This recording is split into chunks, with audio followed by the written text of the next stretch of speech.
Bonsoir, content de vous retrouver pour une deuxième lecture d'une nouvelle qui s'intitule Musland. Alors si j'ai ce masque de rat ce soir, c'est pas simplement parce que je suis du signe astrologique chinois du rat, c'est aussi parce que effectivement le héros de cette nouvelle que je vais vous raconter est un petit rat domestique du nom de Scipion. Alors cette nouvelle j'avais écrite en 2016 pour un appel à texte, encore une fois des éditions Arcueris. C'était des textes d'anthologie de nouvelles science-fiction, et le thème c'était les OMG et après. Donc dans cette histoire, sans vouloir spoiler bien sûr, on va rencontrer un petit rat humaniste, malgré les expériences qu'il a subies dans des laboratoires de vivisection, et qui va aussi croiser sur sa route la jungle nocturne des sans-abri. Donc je voulais mettre un peu en avant ces deux aspects, quoi, vivisection et sans-abri. Et voilà, bon, après ça reste bien entendu, avant tout, l'idée c'est de se divertir. Et l'autre chose, c'est que pour écrire cette nouvelle, je me suis inspiré d'un conte de Grimm. À vous de reconnaître lequel d'ici la fin de la nouvelle. Voilà, donc on attaque. Alors, je voulais faire ça bien. Donc, le premier chapitre de Musland s'intitule Le jour où j'ai compris. Donc, nous autres mammifères en captivité ne sommes que les sempiternels faire-valoir des humains. Une caresse par-ci, une friandise par-là, nos maîtres et maîtresses, trop occupés par leur propre personne, ne daignent pas vraiment s'intéresser à nous. De toute manière, ces derniers temps, les caprices de la nature leur donnent de plus en plus de fil à retordre. Après tout, ils se sont permis de constamment la maîtriser. Voilà bien là une prétention humaine, comme de s'autoproclamer être supérieur, de croire qu'aucune espèce ne leur arrive à la cheville. Si je n'avais pas les lèvres gercées, j'en rirais.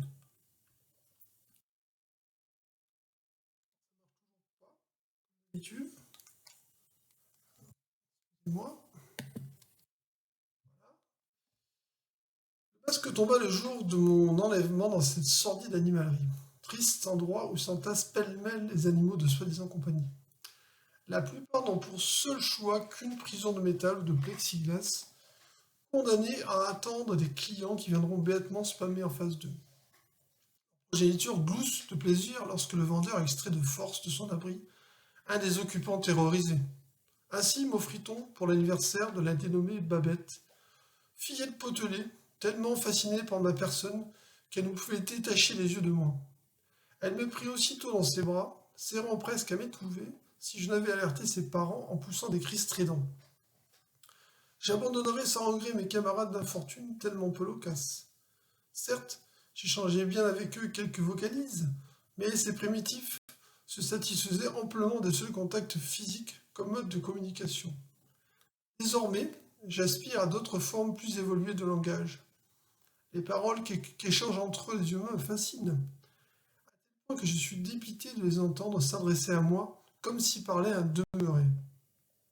Les nouveaux maîtres m'installèrent dans une jolie petite cabane, au fond du jardin.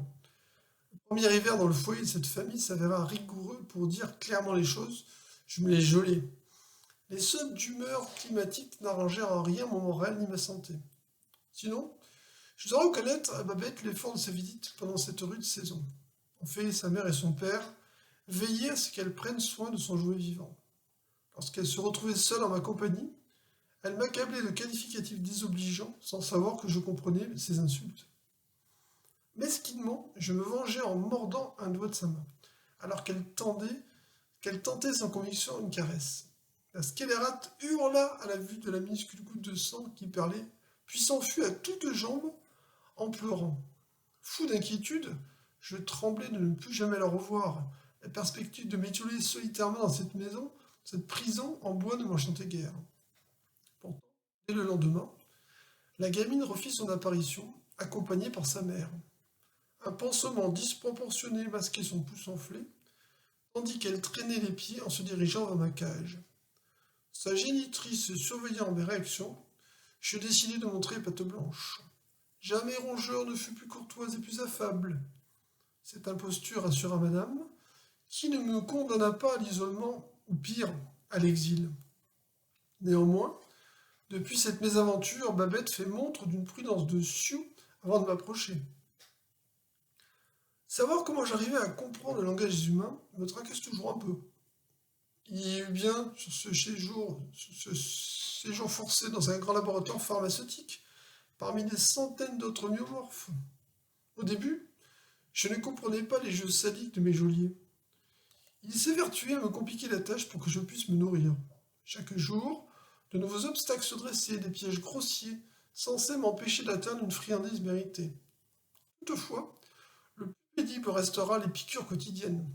Le plus douloureux, devrais-je dire, ces éminents servants, comme ils se nommaient eux-mêmes, se flattaient d'améliorer mes processus cognitifs grâce à leurs substances chimiques. Hélas, force me fut de constater que leurs injections n'eurent d'autre effet sur mes neurones que d'attiser mon animosité envers eux. Par chance, ces brillants scientifiques se lassèrent rapidement de leurs expériences et mon état de santé se détériora à tel point que je crus m'être revenu. L'autre coup de pouce du destin se manifesta lors de l'intervention musclée d'une association anti-vivisection. Certes, ma situation était plus enviable que celle de mes confrères disséqués dans le but louable de sauver des vies humaines. Cependant, grâce à ces manifestants, tous les animaux vertébrés ont couvert la liberté. J'abandonnai donc ce laboratoire réputé pour ses expérimentations animales sous les feux des projecteurs.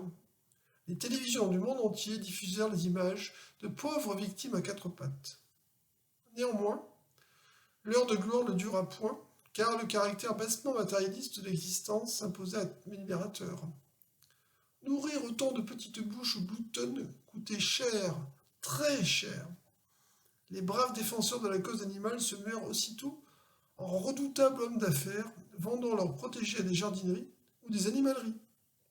Il fallait bien que nous servions à financer d'autres nobles actions de l'association.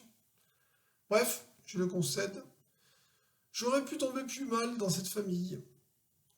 Le père féru d'histoire décréta à mon arrivée que Scipion tirait bien comme surnom à un rat brun. Il répétait sans cesse que c'était le nom du général romain qui vainquit Hannibal à la bataille de Zama.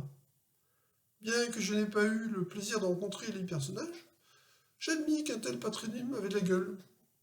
Ma situation s'était donc améliorée, même si je souffre parfois de solitude, ainsi séparé de mes congénères.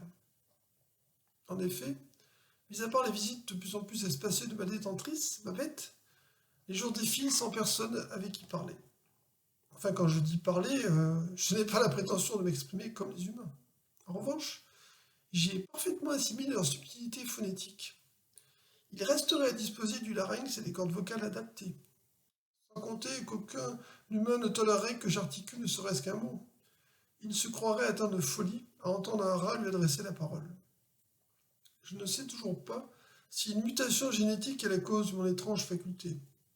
Il m'est toutefois agréable d'écouter bavarder mes hôtes, sans qu'ils ne s'en doutent. J'apprends ainsi des secrets inavouables lors de conversations téléphoniques qui s'éternisent. Parfois, madame me regarde d'un air suspicieux quand je la fixe un peu trop longtemps sans me mouvoir. Je m'empresse alors d'actionner la roue de ma cage d'intérieur, subtil cadeau de mon maître. Un rat qui semble réfléchir, cela surprend toujours. Mon avenir dans cette famille est loin d'être assuré si je dévoile trop mon jeu. Deuxième chapitre, comprendre ne suffit plus. Quelle torture d'écouter la gosse apprendre à lire. Elle écorche chaque syllabe, mutile les mots et bafoue la plus élémentaire structure grammaticale. L'insigne honneur qu'elle m'octroie d'assister à ces leçons se transforme en une insupportable corvée. Les pénibles tentatives de cet enfant pour apprivoiser la lecture sont une insulte à mon intelligence. Vivement les vacances scolaires qu'elle s'abstienne de me mêler à ces séances éducatives.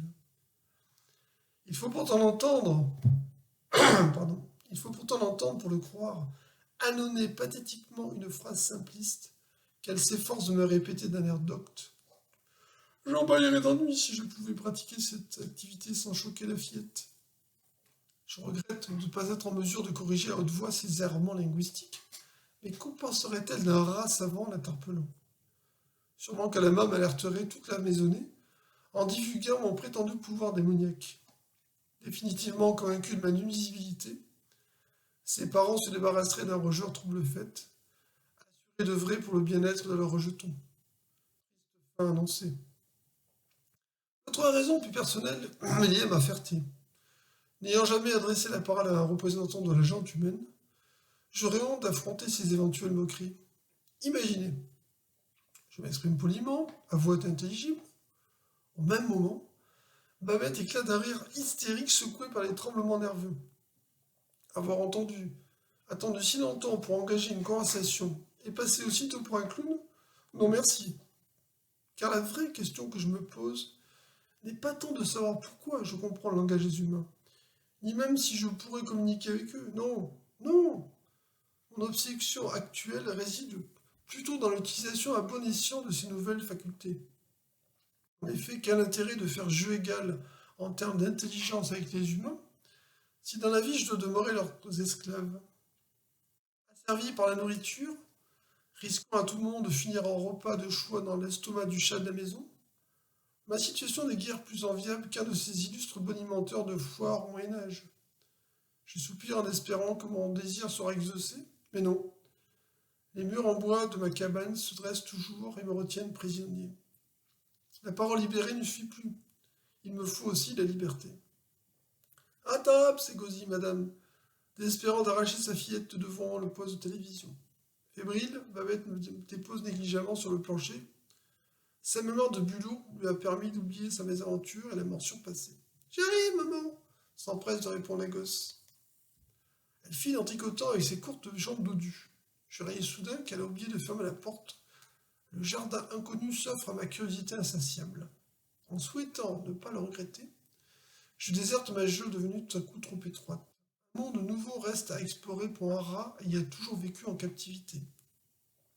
Je me faufile entre les buissons en plastique, guettant l'apparition malveillante du matou. Heureusement, l'hôte de ce foyer gras et gourmand n'a qu'une obsession à l'approche d'un repas, se remplir la panse. Par jeu, quelques oiseaux me frôlent en sifflant. Je leur sais gré de tenter une diversion. Cependant, je dois me concentrer sur le meilleur moyen de quitter ce carré de police synthétique. Dès que la gamine s'apercevra de ma disparition, tous les membres de la maison seront alertés et se lanceront à ma poursuite. Un rabot parleur n'est pas pour autant plus véloce, mis à part de la langue. Par chance, je repère dans un angle du minuscule jardin une fissure dans le mur d'enceinte. Mon passeport vers l'aventure. Je découvre que la rue est très sale et très polluée. J'ai de la peine à respirer. Les gaz d'échappement des voitures, ces véhicules bruyants des humains, empoisonnent l'atmosphère. Pourtant, hier à la télévision, un présentateur a évoqué la proposition d'un ministre d'interdire définitivement leur circulation la journée. J'hésite un long moment avant de poursuivre mon chemin, lorsque de grandes silhouettes hurlent en m'apercevant. Je n'ai que le temps d'échapper à leur vindicte en me glissant par une bouche d'égout dans un sous-sol nauséabond. Comment un tel endroit peut-il exister? Personne ne songe à le nettoyer? M'insurge à voix haute, écœuré. Le cliché des rats aimant la saleté ne s'applique pas à moi. Au même moment, le bruit d'un raclement se répercute dans l'obscurité oppressante. Malgré une vision nocturne qui faisait la fierté de ma mère, m'affublant du surnom Finitaclope, ou plutôt fin Nyctalope, je ne distingue point de présence dans l'univers glauque où je me suis fourré. Tu ne sens donc plus rien, rat apprivoisé? S'exclame une voix chevrotante. Tu as perdu ton flair? Je fronce vainement les yeux pour localiser l'inconnu caché. Le bougre sait y faire. Ma trop longue captivité a brandi mes capacités naturelles. Regarde au-dessus de ta tête, stupide rongeur, se moque la voix importune. Avec une surprise non feinte, je décèle un vieux rat goguenard, tapis sur un tuyau, installé à l'affût me détaillant sans aucune gêne. Qui êtes-vous? Hasardai-je. Pareil que toi, un rat, mais un rat d'égout, répondit-il malicieusement. Tandis que l'ancêtre descend, non sans précaution de son perchoir, j'étouffe presque de surprise, en songeant que nous venions d'échanger des paroles dans un langage évolué. Il s'approche, me humant à un reste de nourriture, puis se frotte nonchalamment contre moi, semblable à tous mes congénères. Enfin, il s'assoit sur ses pattes arrière, l'air préoccupé. Petit, commence-t-il, Ça va faire un bout de temps que tu es prisonnier des oppresseurs. Sache, pour ta gouverne, que le peuple des rats a acquis la parole grâce au développement accéléré de ses facultés cognitives. L'art des phonèmes s'avère de prime abord compliqué, mais un rat agile, rien n'est impossible. Je ne connaissais pas ce dicton. Ma regrettée mère, épouse d'un muridé docile et apprivoisé, n'a jamais goûté de l'ivresse, à l'ivresse de la liberté. Je m'apprête à répliquer, mais le vieux me crie de déguerpir en étalant, dans la direction opposée à sa fuite. Une trombe d'eau déboule vers moi tandis que je réalise avec effroi d'avoir jamais pratiqué la natation. Troisième chapitre, attendre monsieur. Chamouillé. L'expression revenait dans la bouche des rats m'entourant. En d'autres lieux, j'aurais demandé des comptes pour une telle insulte. Et qui, toi? Un énorme rat noir approchait. Tous les autres s'écartaient respectueusement. Il devait bien mesurer le double de ma taille. Je t'ai posé une question, fouineur. Ton odeur m'inconnu. D'où tu viens? Les poils gonflés, fouettant avec sa langue queue, il tenta de me retourner sur le dos. Mais je me dérobais. Furieux, la brute se dressa, l'air encore plus agressif. Arrête, coq. Le morveux est un domestique. Un chat de compagnie, rien de plus. Les museaux se tordirent de dégoût à l'annonce faite par l'ancêtre. Malgré ses poils grisonnants et sa démarche de canard, personne ne l'empêcha de s'installer au centre du groupe. Même le dénommé coq adopta une posture plus conciliante. Le vieux rat poursuivit sans y être invité. C'est une occasion unique d'étudier ceux de son espèce. Leur collaboration nous sera nécessaire. Je ne comprenais rien à ces allusions, mais le mâle dominant hurla. Silence! Cendre à ses raisons, et pourtant, je ne fais nulle confiance à cet intrus. Il pourrait s'agir d'un espion à la solde des humains. On nageait en plein délire, et je pesais mes mots. Ce rat-là voyait des complots partout. Merde, qu'est-ce que vous voulez à la fin, m'offusquai-je, excédé, je suis rien qu'un putain de rat comme vous. Ma colère énerva les autres. Tour à tour s'enlacèrent pour me renifler les parties génitales. Dépité, je pris un air détaché, feignant de me désintéresser de mon sort. Faut le tuer, insista Coq. Sa présence n'apporte rien de bon. Il n'en est pas question, affirma une voix autoritaire au timbre plus doux. Tu sais parfaitement ce qu'a prédit la prophétie. Une splendide rate, au pelage neigeux, surgit de derrière ses congénères. Jamais je n'avais rencontré une telle beauté. Elle se blottit contre le rat dominant, fourrant son museau contre lui. Coq la lécha abondamment en signe d'affection. Les autres rats s'assirent respectueusement sur leurs pattes arrière. Seul Cendre manifesta des signes d'agacement. Lorsque le rituel s'acheva, la nouvelle venue s'approcha de moi. Ce rat est peut-être celui de légende. Nous devons l'accueillir comme un des nôtres. Elle me tourna le dos avant que je ne puisse lui exprimer ma gratitude, allant s'asseoir à côté du dénommé Coq. Celui-ci me fixa sans aménité, puis le visagea en sa compagne décréta. Tu pourras demeurer parmi nous, à la condition de m'obéir et de te plier sans discuter mon autorité. Que réponds-tu à cela? J'hésitais peu enclin à remplacer la servitude des humains par celle de mon propre peuple. Si je consentais, je récolterais le statut de dominé. Un épais nuage grisâtre se propageant vers nous me dispensa de ma réponse. Dératisation, dératisation s'écria Coq. Toute la communauté d'étala sans plus d'attendre. Lorsque la nappe gazeuse mortelle se dissipa, je découvris un nouvel univers. Les réseaux souterrains de la ville ne m'inspirèrent pas plus confiance que la pollution en surface. Les murs couverts de moisissures sointaient lentement.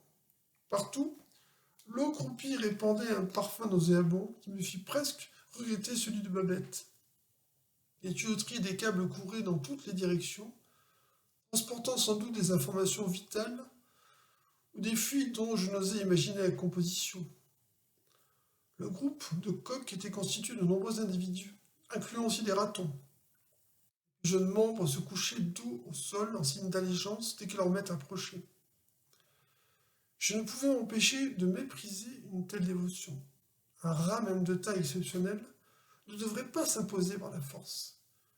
Les femelles autres que la compagne attitrée s'offraient au montage du mâle dominant, et ce dernier dédaignait leurs attraits.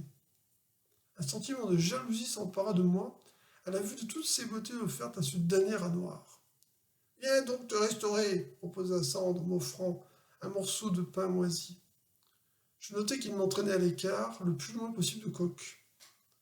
Affamé, je dévorai le quignon sans rechigner. Puis, tandis que la plupart des rats se regroupaient en tas pour dormir, j'observais, isolé avec le vieux rat, le couple dominant copulé. Neige. Ce nom dont m'avait informé mon nouveau compagnon lui allait comme un gant. Les jours suivants me laissèrent peu de temps pour réfléchir à la situation. Contrairement à ma vie en captivité, il me fallait participer à la recherche de nourriture. J'appris à chaparder aux humains, mais aussi à me satisfaire de leur reste. Sans que mes métiers ne s'en préoccupent vraiment, nous opérions tels des éboueurs silencieux et nocturnes, nous débarrassions cette civilisation qui se proclamait avancée de tonnes de détritus, fouillant sans relâche les poubelles et les décharges. La quantité d'immondices déversée chaque jour par nos présumés supérieurs atteignait des sommets vertigineux. Je mesurais pleinement le pouvoir de nuisance de la race humaine. A contrario, sans cette manne providentielle, nous ne survivions pas dans un tel milieu. Notre séjour à l'air libre était hautement improbable. La communauté des Muridés colonisait le monde souterrain. Semblable à ces humains sans domicile fixe qui hantaient les porches, les bouches de métro ou encore certaines rues malfamées, le peuple des rats régnait sans partage sur les catacombes, caves et autres sous-sols des constructions urbaines. Notre royaume, encore plus désenchanté que celui à la surface, dévoilait sa complexité à mon inexpérience. Des années de servitude ayant effacé mes instincts naturels, et, à force de tendre la patte, comme disait Neige, je n'étais plus bon à grand-chose. Au début, chasser sans l'aide du groupe se révéla utopique, car j'essuyais régulièrement les colibés de mes congénères. Coq ne ratait jamais une occasion de m'humilier, surtout en présence de sa compagne. Paradoxalement, son acharnement me rapprochait d'elle. Je n'avais pas souvent d'instants de solitude pour profiter de sa présence rayonnante. Mais, au mâle dominant incombait le devoir de diriger les opérations de maraude. Ma participation se révélant plus une gêne au dire de Coq, je fus relégué avec les femelles et les rats trop âgés ou trop jeunes. Neige héritait du commandement en l'absence de son partenaire. Son autorité naturelle, combinée à sa beauté et à son intelligence, la prédestinait à occuper une place de choix au sein du groupe. Aucun des rats ne contestait sa légitimité. Il n'en était pas de même concernant Coq. Sa brutalité et son intolérance heurtaient bon nombre de ratons qui subissaient ses primades. Seule Neige atténuait ce sentiment, s'évertuant à tempérer le caractère emporté du dominant. J'essayais durant mes rares moments d'intimité avec elle d'en apprendre davantage concernant la prophétie dont elle avait fait mention à mon arrivée. Mais Neige s'arrangeait toujours pour dévier la conversation. J'ai deviné une certaine réticence de sa part à me confier ses secrets. J'abordai alors la question de l'évolution accélérée de certains représentants de notre race. Ni elle ni Cendre, qui pourtant faisait preuve d'une érudition impressionnante, n'avaient d'explication plausible à ce profond changement. Selon le vieux rat, les multiples expériences des humains à notre rencontre avaient forcément modifié certains de nos gènes. Il rappela que le rat demeurait le mammifère le plus proche génétiquement de l'homme, tellement plus facile à élever que le singe. Neige écoutait sans rien dire. Soudain, elle déclara: Nous sommes l'espèce élue qui succédera à l'humanité. Notre esclavage souterrain prendra bientôt fin et notre race s'occupera de la place qu'elle mérite dans l'ordre naturel. Certains d'entre nous ont été choisis pour mener cette révolte.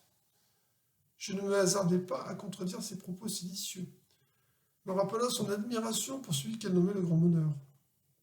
Cette conversation fut hélas interrompue par le retour des chasseurs, comme leur chef se plaisait à les nommer. De mon point de vue, cette bande de rats n'était en fait que de vulgaires chapardeurs, se targuant de soutirer aux citadins leurs immondices. Rien de bien glorieux, rien de bien glorieux en fin de compte. Quelles que soient nos prétentions à dominer le monde, notre survie en milieu urbain dépendait encore trop de l'espèce Oni. Voilà, pour ce soir, ça sera suffisant. Et je continuerai demain soir à vous raconter les aventures de Scipion et de Neige. Bonne soirée et merci pour votre audition.